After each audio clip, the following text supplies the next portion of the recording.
सर्वप्रथम हमें ये जानना होगा कि विचार क्या है। क्या विचार हमारे हैं? नहीं, कोई विचार हमारा नहीं है। सभी विचार उधार हैं। जैसे यह विचार है कि भगवान सबकी रक्षा करता है, क्या यह विचार हमारा है? नहीं, यह विचार हमें अपने बड़ों से सुनने को मिला है। सत्य तो यह है कि हम निर्विचार पैदा होते हैं। यह समाज ही है जो हमें सभी प्रकार के विचार देता है।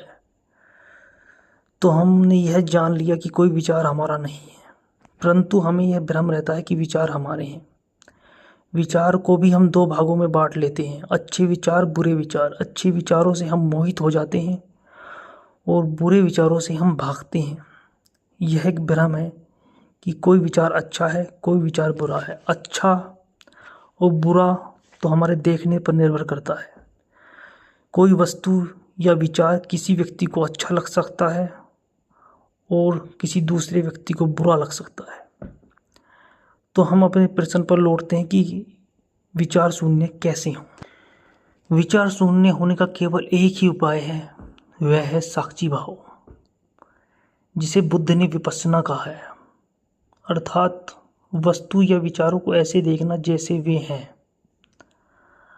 अपने पास से कोई विचार उन पर ना थोपना। साक्षी भाव में हम एकांत में बैठ जाते हैं और अपने मस्तिष्क में चल रहे विचार को सिर्फ देखते हैं, उनके साथ तादाद नहीं करते हैं, अर्थात उनके साथ हम जुड़ते नहीं हैं।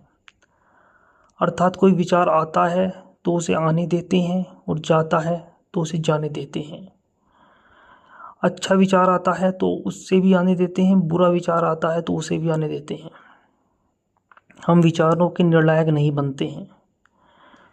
कोई विचार अच्छा है या बुरा है, सभी को हम समान दृष्टि से देखते हैं।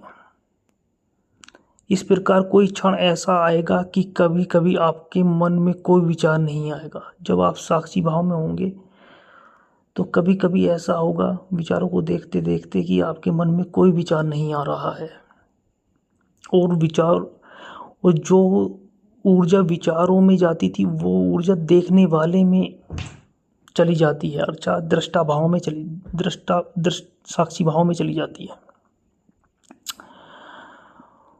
और कभी कभी आपको, जब आप विचार शून्य होंगे तो यह पल आपको बहुत आनंददायी महसूस होगा। उस आनंद के साथ भी आपको नहीं जुड़ना है, उस आनंद को भी आपको देखते रहना है।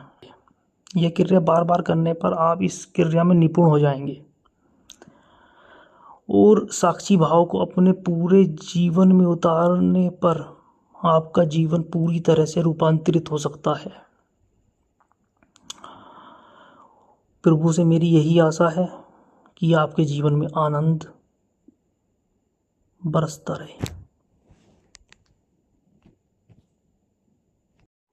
यह YouTube पर मेरी पहली ऑडियो है। अगर कहीं पर त्रुटि हुई हो तो मुझे माफ़ कर देना। मैं आपका आभारी रहूँगा।